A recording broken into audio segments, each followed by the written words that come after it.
J'achète au moment où c'est le plus haut. Je suis complètement con? Ou bien je sais quelque chose que tu ne sais pas? J'investis depuis 5 ans mon argent.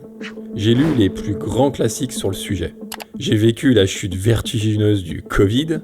En une journée, j'ai perdu près de 6 000 €. Mais tu vois, je suis toujours là. Et j'investis encore. Sauf qu'à chaque fois que les marchés montent, le même truc revient sans arrêt. Un article. Un gars qui balance « C'est le pire moment pour acheter ». Attends un peu. Et là, paf, mes yeux sont bloqués dessus. Mon cerveau me lance 10 questions à la seconde et je sais plus quoi faire ou penser. Et le pire, c'est exactement pareil quand le marché est au plus bas.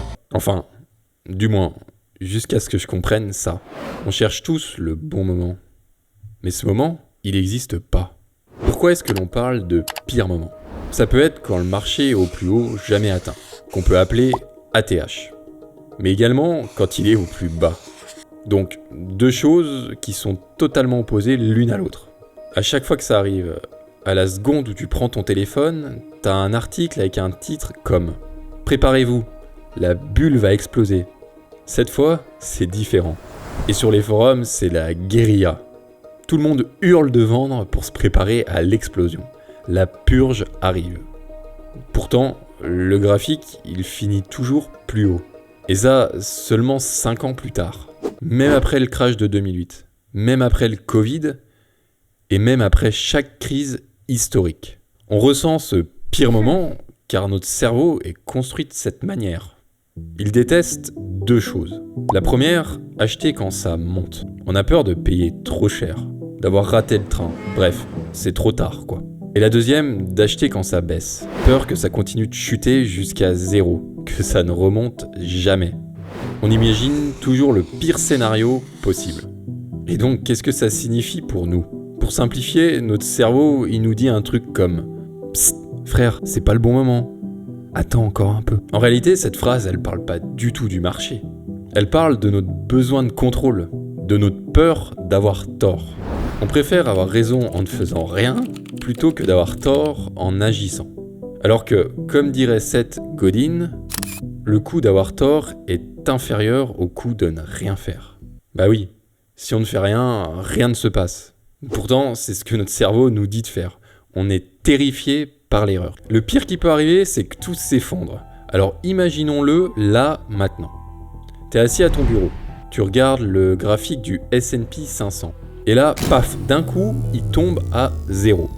Les plus grosses entreprises du monde, genre Microsoft, Apple ou encore Coca-Cola, pouf, elles ont disparu.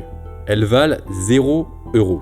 C'est littéralement la fin du capitalisme. Les marchés sont à 0. Les banques sont fermées. Le monde est figé. Le seul qui va travailler, c'est Michel dans son potager pour se nourrir. Si ça arrive, ton livret A, ta pièce ou tes billets cachés dans ton ours en peluche, ils ne valent plus rien du tout. Et là, t'es pas le seul à avoir perdu, hein. C'est l'entièreté de la planète qui est complètement foutue. Donc, l'argent des actions, ça va pas te sauver. Tout le monde s'en foutra. Mais dans la vraie vie, en dehors de ce scénario, garder son argent, ça reste une belle connerie. Et je vais t'expliquer pourquoi dans quelques minutes. Ce scénario, il y a peu de chances qu'il se produise. Un index comme le S&P, c'est le poumon d'une nation. Quand une entreprise faiblit, on réduit son exposition.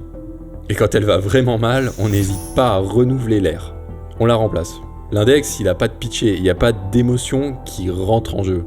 Pour que tout s'écroule comme dans notre scénario, il faut que toutes les entreprises du monde cessent d'innover en même temps. Et ça, dans l'histoire de l'humanité, c'est jamais arrivé. Se dire que c'est le pire moment, c'est juste un moyen d'exprimer sa peur. Vouloir te protéger du danger. C'est une stratégie pour rester sur place, ne pas se tromper par exemple. Sauf qu'avec ça, t'affirmes clairement, je parie contre le progrès de l'humanité. Depuis des siècles, on avance, on invente, on découvre et avec ça, on crée. Penser que tout va s'arrêter demain, c'est quand même stupide. Le vrai problème, c'est pas que ce soit le mauvais moment, mais que pendant qu'on attend le bon moment, notre argent, lui, il perd de la valeur chaque jour qui passe. Et on va voir comment contourner ça maintenant. Et pour ça, il faut commencer par comprendre comment fonctionne l'argent. Quand t'as 10 000 € sur ton compte, tu te sens protégé.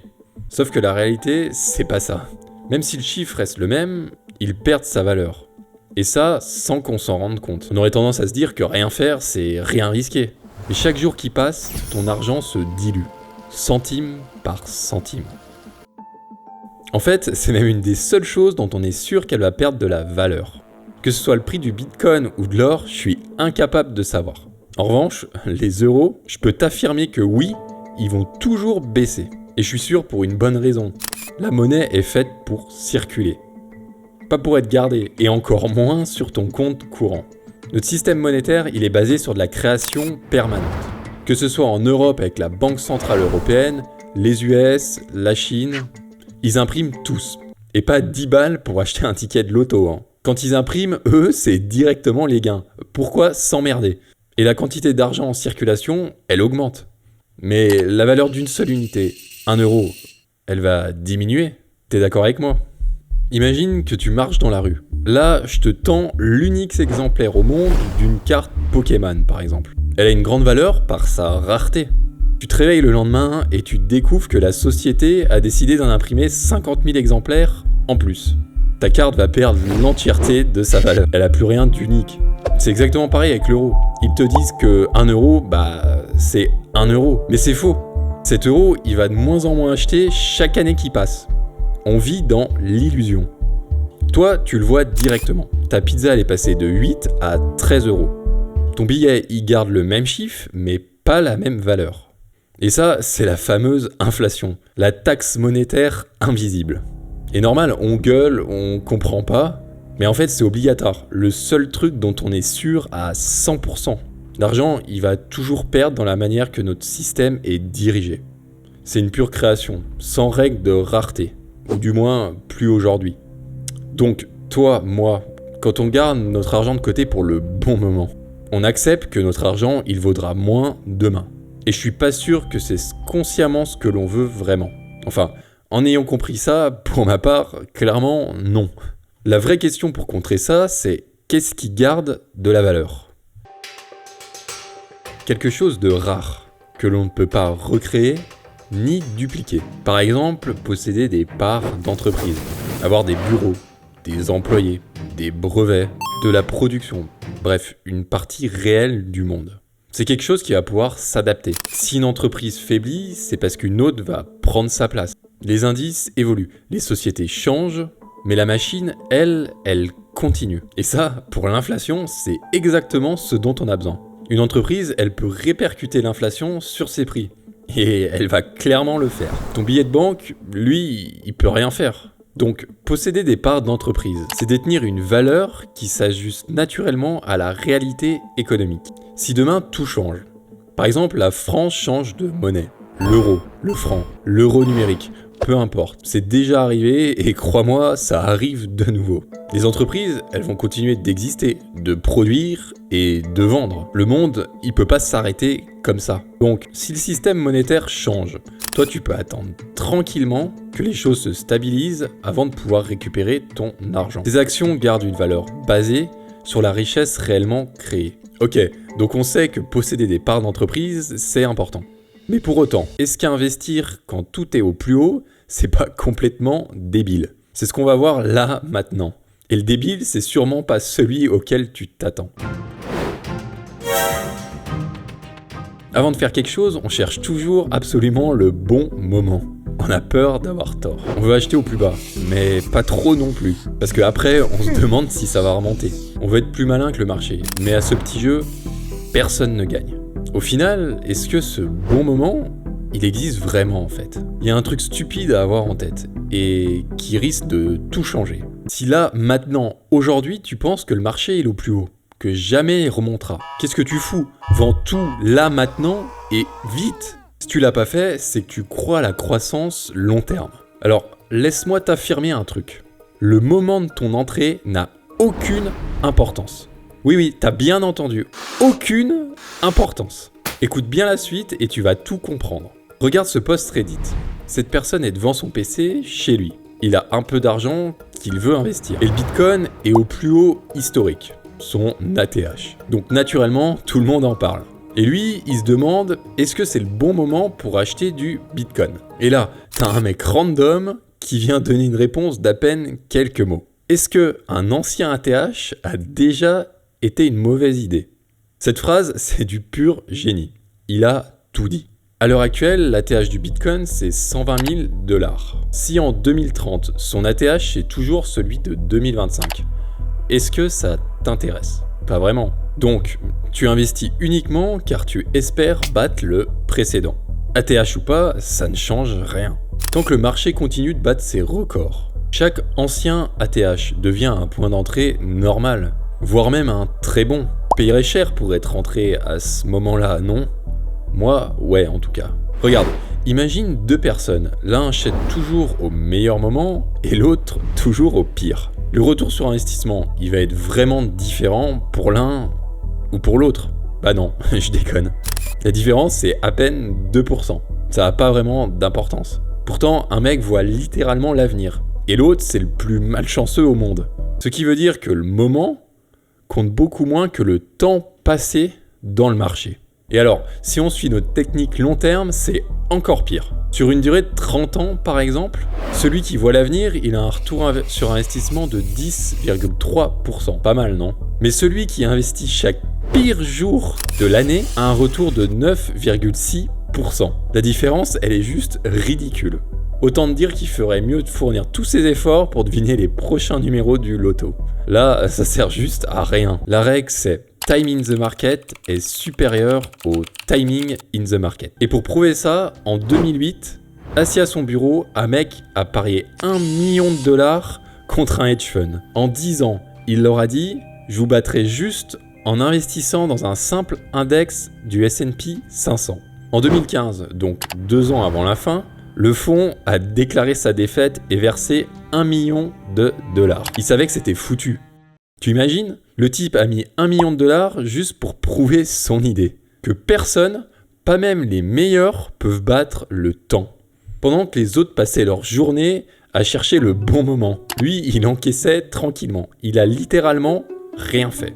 Ce pari, c'était pas juste une démonstration financière. C'était une leçon de psychologie. Les pros de la finance, ils savent très bien qu'à court terme, le marché, c'est juste du bruit. Des émotions, des rumeurs, des tweets et des réactions en chaîne. Mais il continue de jouer avec et se surestime. Ce gars, s'il a gagné, c'est pas un hasard. C'est Warren Buffett. Et il a parié sur la patience. Et c'est exactement ce qu'on refuse tous de faire. Comme il le répète très souvent, le temps bat le moment. Et c'est pas juste une phrase sortie de nulle part. Selon une étude de JP Morgan, un investisseur qui investit en continu dans le S&P 500 sur les 20 dernières années aurait eu un rendement moyen de 9,8% par an. Mais s'il avait raté seulement les 10 meilleurs jours de marché, son rendement tombe à 5,6%. Et s'il en rate 20, il tombe à 2,9%. Tout ça parce qu'il a voulu attendre le bon moment. C'est fou, non ?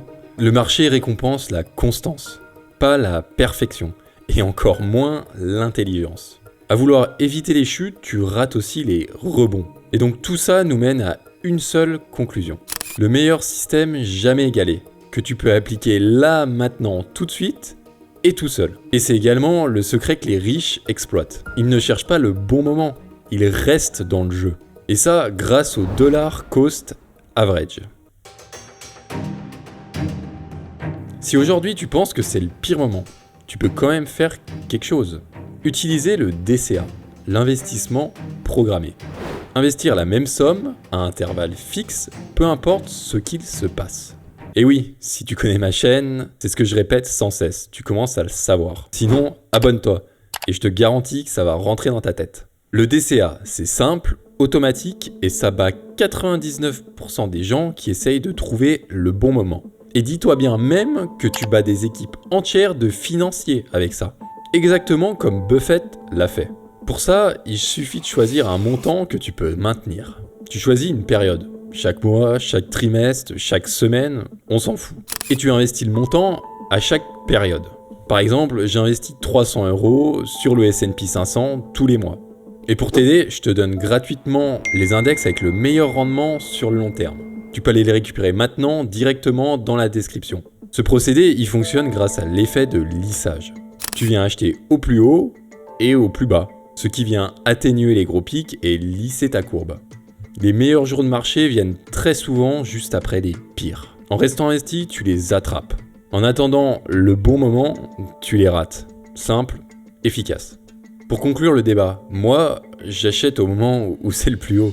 Parce que je sais que sur le long terme, le pire moment, il n'existe pas. Tout comme le meilleur. Le temps dans le marché est supérieur au timing dans le marché. Tout ça c'est super, mais si t'as pas d'argent à investir, ça ne sert à rien. Donc va voir maintenant cette vidéo pour trouver 500 € par mois en plus. Et savoir où tu dois l'investir. Abonne-toi pour pas rater la prochaine vidéo. Et laisse un commentaire si tu trouves qu'un sujet sera intéressant à aborder ou bien que tu as un retour à donner.